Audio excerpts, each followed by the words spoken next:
할렐루야. 우리 주 예수 그리스도의 은혜가 오늘 하루도 함께하는 귀한 축복의 한 날 되시기를 바랍니다. 처음과 끝이 같다면 얼마나 좋을까. 사도 바울의 모습을 보면 처음 예수 그리스도를 믿은 사도행전 9장의 모습과 어쩌면 그의 마지막 로마에서의 죽음의 모습, 이 모습이 어쩌면 참 비슷하다. 어쩌면 더 나아진 삶을 보여줍니다. 처음에는 우리가 열정을 가지고 믿음에 전진을 합니다. 그러나 어느 순간이 되면 그 열정이 좀 식어지기도 합니다. 그리고 마지막에는 처음 모습이 있나 없나 라는 그런 생각을 하게도 됩니다. 이 에베소 교회를 보면요, 요한계시를 보니까 처음 사랑을 버리는 모습을 보게 됩니다. 그래서 첫사랑을 너희가 잊어버렸다라고 하면서 책망하는 모습을 보게 되죠. 그런데 사도 바울의 모습을 보면 처음보다 더 아름다운 믿음으로 성숙하고 자라나는 이 사도 바울의 모습이요, 나는 누구인가를 끊임없이 고민하고 그것을 잃지 않기 위해서 끊임없이 주 예수 그리스도의 십자가를 바라보며 나갔던 삶을 보게 됩니다. 참 많은 사람들이 다짐을 하고 결단을 하지만 그 과정을 잘 이겨내지 못하는 모습을 보게 됩니다. 왜요? 그 중간에 여러 가지 환난과 고난을 만나기 때문입니다. 사도 바울은 이 바울 서신을 늘 기록하면서 나는 누구인가를 끊임없이 전하고 있습니다. 먼저 1장 1절입니다. 하나님의 뜻대로 말미암아 그리스도 예수의 사도된 바울은 에베소에 있는 성도들과 그리스도 예수 안에 있는 신실한 자들에게 편지하노니, 하나님의 뜻으로 말미암아 그리스도 예수의 사도된 바울, 이것을 잃어버리지 않는 바울의 모습. 나는 누구입니까? 우리들의 이 처음 사랑, 첫사랑, 이 정체성을 잃어버리지 않기를 주의 이름으로 축복합니다. 3장 1절입니다. 3장 1절.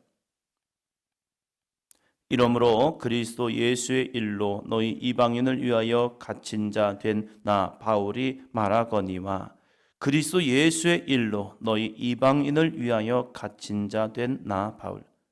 바울이 처음에 주님의 부르심을 받을 때 이방의 사도로서 부르심을 받습니다. 왜 주님은 나를 부르셨습니까? 어쩌면 예수 그리스도를 핍박하고 박해하던 자기, 예수님이 그냥 확 죽여버려도 끝날 수 있는 이 바울, 주님이 나를 강권적으로 부르셨습니다. 그 부르심의 은혜를 총으로 경험했습니다. 주님을 만났고 주님의 은혜를 경험하고 너무 좋았죠. 그래서 열정으로 나아갑니다. 근데 그 열정이 식어질 때가 있을진데 이 사도 바울은 식지 않았다는 사실이죠. 너무 대단한 사람이에요. 식은 것이 아니라 더 열정이 활활 타오른 모습이요. 수많은 죽음의 위협을 만났고 수많은 고통을 당하였고, 정말 내가 복음을 전해야 하는가라는 그런 어쩌면 그런 궁금증, 그런 물음표를 가질만 함에도 불구하고 그 물음표를 잃어버리고 오직 예수 그리스도에게 매임과 붙들림을 받고 나서 그런 끝까지 밀고 달려가면서 이 에베소 교회를 향해서도 주님의 책망을 들을 수밖에 없는 이 에베소 교회를 향해서도 그리스도 예수의 일로 너희 이방인을 위하여 갇힌 자 된 나 바울이 말하고 있다면서 내가 지금 어떤 길을 가고 있는가 말씀하고 있습니다. 2절이요. 너희를 위하여 내게 주신 하나님의 그 은혜의 경륜을 너희가 들었을 터이나. 너희를 위하여 내게 주신 하나님의 그 은혜의 경륜 무엇입니까? 이 바울이 우리가 하나님의 그 은혜의 경륜, 놀라운 하나님의 섭리, 여러분 어떤 걸 꿈꾸십니까? 하나님이 나에게 그 큰 은혜의 경륜, 하나님의 놀라운 하나님의 섭리, 하나님의 능력을 나에게 보여줬습니다 라고 말한다면 그 고백 속에서 어떠한 모습을 상상하십니까? 이 사도 바울이 하나님께서 나에게 주신 그 은혜의 경륜이 무엇입니까? 옥에 갇힌 겁니다. 우리는 이 옥에 갇히는 사건, 그래서 어쩌면 더 이상 복음을 전할 수밖에 없는 그런 형편과 상황, 그런 모습이 주어졌음에도 불구하고 사도 바울은 그것을 하나님의 그 은혜의 경륜이라고 말합니다. 나에게 주신 모습이란 거예요. 때로는 환난이, 문제가, 고통이, 절망이란 순간이 하나님의 그 은혜의 경륜이라는 사실이죠. 이걸 깨닫는다면 우리는 하나님의 신비를 깨달을 수 있습니다. 대표적으로 뭐가 있을까요? 출애굽기를 통한 이 홍해 사건이죠. 홍해란 것은 문제예요. 이스라엘 백성들이 말한 것처럼 앞으로 가면 빠져 죽고 뒤에서는 애굽 군대가 쳐들어옴을 통해서 그들은 목배임을 당할 수밖에 없는 상황입니다. 그런데 그것이 그 하나님의 은혜의 경륜이죠. 아니 어떻게 그것이 하나님의 은혜의 경륜입니까? 하나님이 이스라엘 백성들을 출애굽으로 끝나는 것이 아니라 영적 물속에 들어갔다 나오는 그러한 영적 세례를 우리에게 보여주고 있는 거죠.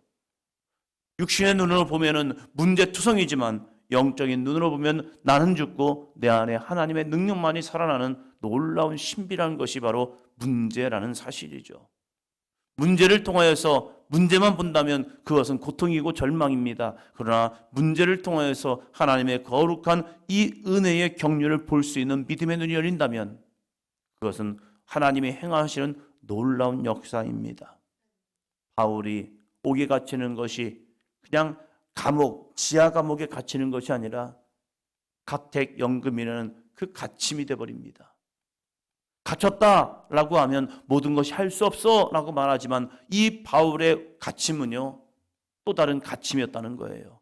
그래서 사람들이 오갈 수 있게 만들었고요. 그 오가는 사람을 통해서 이렇게 옥중서신이라는 서신을 써서 자유롭게 갇혀있지만 자유롭게 복음을 써서 그들에게 전함을 통하여서 어떠한 믿음의 삶을 살 것이고 하나님의 어떠한 은혜의 모습을 이게 보여주시고 있는가를 기록할 수 있는 은혜를 주었다는 사실입니다. 3절 볼까요? 곧 계시로 내게 비밀을 알게 하신 것은 내가 먼저 간단히 기록한과 같으니 4절이요 그것을 읽으면 내가 그리스도의 비밀을 깨닫는 것을 너희가 알 수 있으리라. 하나가 막혀버리는 순간 우리는 안 돼라고 생각하는 경우가 참 많습니다. 어떠한 문제에 봉착하면 이 문제로 인해서 모든 것이 다 막힌다고 생각해요. 하나가 막히면 99개의 모습이 안 된다라는 생각을 하게 될 수 있다는 거예요. 그럼 우리에게는 뭐가 남아 있습니까? 하나가 막히면 또 다른 길이 열려 있다는 사실이죠. 내 앞에 높은 산이 있으면 두 가지 방법이 있죠. 세 가지 방법이 있네요. 그 높은 산을 올라갈 것인가, 터널을 뚫을 것인가, 아니면 돌아갈 것인가.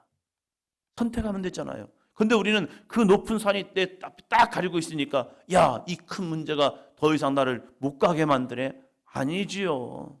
못 가게 아니라 어렵게는 만들었어요. 분명해요. 내가 직진으로 가면 가장 빠른 길이 되지만 그 직진으로 갈 수 없도록 막혀 있단 말이에요. 문제를 통하여. 그러면 좀 힘들더라도 올라가면 되는 거고 아니면 많은 시간이 걸리더라도 아예 그걸 뚫고 가면 다음 사람들이 그 문제로 인해서 더 이상 고민하지 않고 그 터널을 지나오면 되는 거고 그것도 아니라면 좀 멀리 돌아서 갈 수도 있잖아요. 이 사도 바울에게 있어서 자기가 옥에 갇힌 이 문제로 인하여서 나의 복음 사역은 끝났나? 아니더라고요. 끝난 것이 아니라 이는 이렇게 말합니다. 곧 너희를 위하여 내게 주신 하나님의 그 은혜의 경륜을 너희가 들었을 터이나 곧 계시로 내게 비밀을 알게 하신 것은 내가 먼저 간단히 기록한 것 같으니 그것을 읽으면 내가 기록한 그것을 읽으면 내가 그리스도의 비밀을 깨달은 것을 너희가 알 수 있으리라.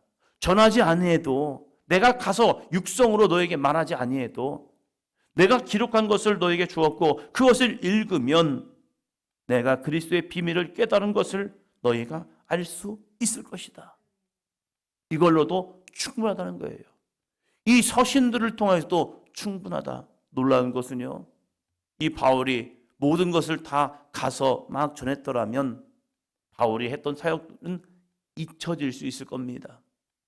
많은 제자들이 열심히 복음을 전했습니다. 그러나 그들이 전했던 복음들은 어쩌면 한 시대를 통하여 사라져버렸어요.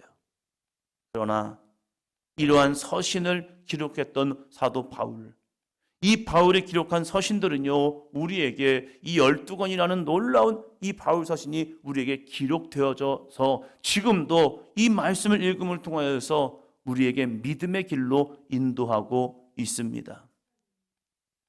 존 웨슬리보다 조지 휘필드라는 사람이 더 능력 있게 사용을 받았대요. 복음을 전할 때 더 강력한 능력이 나타났대요. 그런데 조지 휘필드를 통하여서 한 교단이 만들어지고 복음의 이 성립이 된 것이 아니라 존 웨슬리를 통하여서 감리교회가 만들어졌고, 그리고 그를 통하여서 믿음의 이 형성이 잘 만들어졌답니다. 그 이유가 무엇이냐? 이 웨슬리 목사님은요, 복음 전도자도 되고 부흥사도 되었지만 이 기록하는 것을 굉장히 좋아했던 분입니다. 그래서 많은 설교들을 기록하였고, 그리고 사람들에게 설교를 잘 못하니까 아예 자기가 다 이렇게 써가지고 그냥 그대로 읽어주라고 표준 설교를 또 만들어줬어요. 그 당시가 많은 교육을 받았고 신학적인 교육을 받은 것이 아니라 어떤 사람은 이 말하고 어떤 사람은 저 말하고, 왜요? 은혜 받은 대로 막 해버리는 거예요. 그러다 보니까 어떤 경우는 맞고 어떤 경우는 틀리니까 아예 표준 설교를 만들어가지고 목회자들에게 야, 그대로 그냥 읽어, 괜찮아. 괜찮아. 그냥 읽어만 줘. 그냥 그걸 읽어주기도 해요. 근데 우리가 표준 설교를 쭉 보면요, 어려워요. 언젠가 우리도 한번 해볼 건데 그냥 읽으면 돼요. 그냥 쭉 웨슬리가 어떠한 이 복음의 진리를 깨달았는지 그걸 쭉 읽고 나면 성도들이 하는 말이 어려워요. 근데 그것을 웨슬리 당시에 이 사람들이 그냥 읽은 거예요. 읽어준 거예요. 근데 그 읽음을 통해서 놀라운 역사가 이루어졌는데, 그것은 뭐냐면 읽으면 내가 그리스도의 비밀을 깨달은 것을 너희가 알 수 있으리라. 이 바울 서신보다 더 어려워요.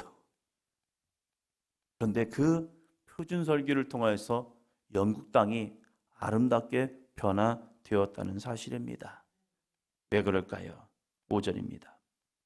이제 그의 거룩한 사도들과 선지자들에게 성령으로 나타나신 것 같이 다른 세대에서는 사람의 아들들에게 알리지 아니하셨으니, 6절이요.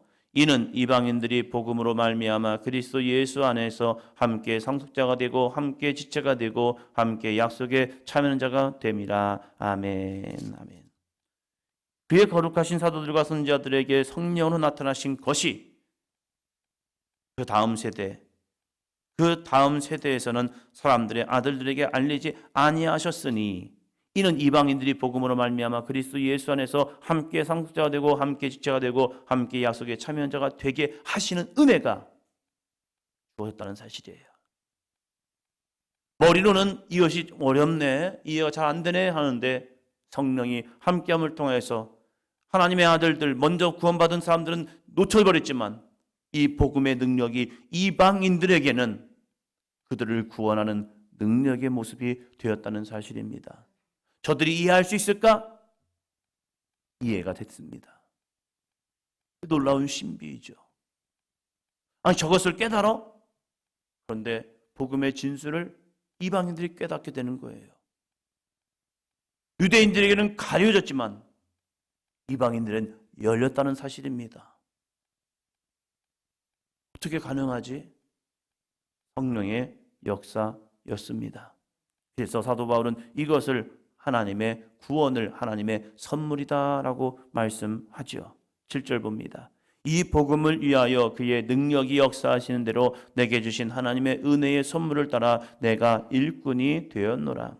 우리는 그 하나님의 은혜의 선물을 전하는 일꾼인 거예요. 선물 전달자는 전달만 하면 돼요. 이 전달을 이 사람이 어떻게 이해할지 모를지 그건 별로 중요하지 않아요.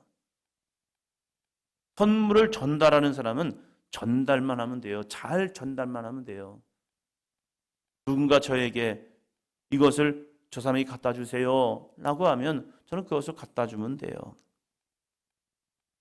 한마디 하면 되죠. 누가요 당신에게 이걸 전달하래요. 그냥 전화했을 뿐이에요. 근데 그 사람은 그걸 이해를 해요. 아, 그렇구나. 그 사람이 나에게 이러한 마음과 이러한 뜻으로 주었구나. 거기에 메모 한 장 남겨놓겠죠. 아, 누구누가 누구에게 이렇게 뭐 해요, 축하해요 하면서 전달을 하면 되는 거죠.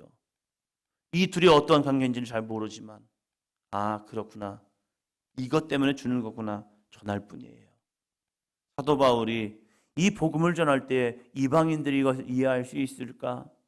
때론 사도 바울이 전하는 것을 많은 사람들이 이해하지 못함을 통해서 오해가 되기도 하였습니다. 그럼에도 불구하고 사도 바울은 그 하나님의 은혜의 선물을 그들에게 전하는 일꾼이 되어서 끊임없이 할 수 없는 상황임에도 불구하고 이 서신들을 기록함을 통해서 그들에게 전했습니다. 왜요? 자기는 누구인가를 알기 때문에. 나는 이방인들에게 이 복음을 전하는 사도라는 사실입니다. 8절이요. 모든 성도 중에 지극히 작은 자보다 더 작은 나에게 이 은혜를 주신 것은 측량할 수 없는 그리스도의 풍성함을 이방인에게 전하게 하시고, 모든 성도보다 지극히 작은 자보다 더 작은 나 바울에게 은혜를 주신 것은 측량할 수 없는 그리스도의 풍성함을 이방인에게 전하게 하시기 위해서 나에게 그 은혜를 주셨다는 사실이에요. 그것을 한번 더 합니다. 처음부터 끝까지. 할렐루야. 처음부터 끝까지 그걸 놓치지 아니하고 끊임없이 나아갔던 이 바울. 그래서 바울을 위대한 사도요, 전도자요, 믿음의 사람이요, 그리스도인이다 말하고 있습니다. 이 사람만 가능할까? 아니요. 오늘 이 시대를 살아가는 우리들에게도 이 삶은 가능할 줄로 믿습니다. 크든지 작든지 우리에게 맡겨진 귀한 이 사명을 잘 감당할 때 주 예수 그리스도의 은혜의 기쁨이 되기를 주의 이름으로 축원합니다. 그러면서 이 바울은 이렇게 또 고백을 합니다. 14절 15절이요. 이러므로 내가 하늘과 땅에 있는 각 족속에게 이름을 주신 아버지 앞에 무릎을 꿇고 비노니. 왜 어떻게 바울이 이러한 삶을 살아갈 수 있었을까? 어떻게 바울은 이러한 믿음의 아름다운 삶을 살았을까? 하늘과 땅에 있는 각 족속에게 이름을 주신 아버지 앞에 무릎을 꿇고 비노니. 이 바울이 기도하는, 정말로 무릎을 꿇고 기도하면서 기도하는 기도 제목이 있는 거죠. 16절이요. 그의 영광의 풍성함을 따라 그의 성령으로 말미암아 너희 속사람을 능력으로 강건하게 하시며 17절이요. 믿음으로 말미암아 그리스도께서 너희 마음에 계시게 하시옵고 너희가 사랑 가운데서 뿌리가 박히고 터가 굳어져서 18절이요. 능히 모든 성도와 함께 지식에 넘치는 그리스도의 사랑을 알고 19절이요. 그 너비와 길이와 높이와 깊이가 어떠함을 깨달아 하나님의 모든 충만하신 것으로 너에게 충만하게 하시기를 구하노라. 아멘. 이걸 기도한 거지요.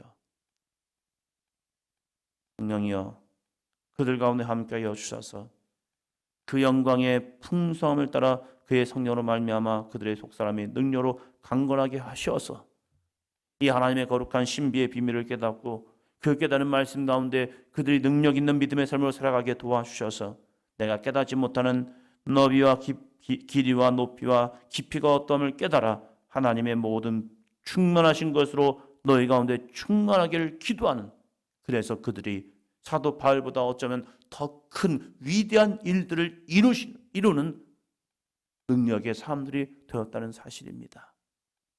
바울보다 어쩌면 그 다음 사람들이 더 큰, 더 위대한 일들을 이루어냈습니다. 그래서 기독교가 전 세계를 향하여 나아가는 거죠. 바울로 끝났다면 복음은 그냥 한 시대를 흘러가는 모습으로 끝났을 겁니다. 그러나 사도 바울의 그 길을 하나님의 능력을 깨달은 믿음의 사람들이 그들도 함께 믿음으로 나아감을 통해서 영적인 폭발과 또 폭발이 이루어져서 기독교가 정말로 이 전 세계 가운데 복음을 전하는 아름다운 능력의 모습이 되었던 것처럼 오늘도 우리에게 맡겨진 귀한 삶의 현장 속에서 예수 그리스도를 증거하고 나아감을 통하여서 오늘도 성령께서 그들의 마음을 변화시키고 인도하시는 아름다운 도구로 쓰임받는 저와 여러분이 되기를 축원합니다.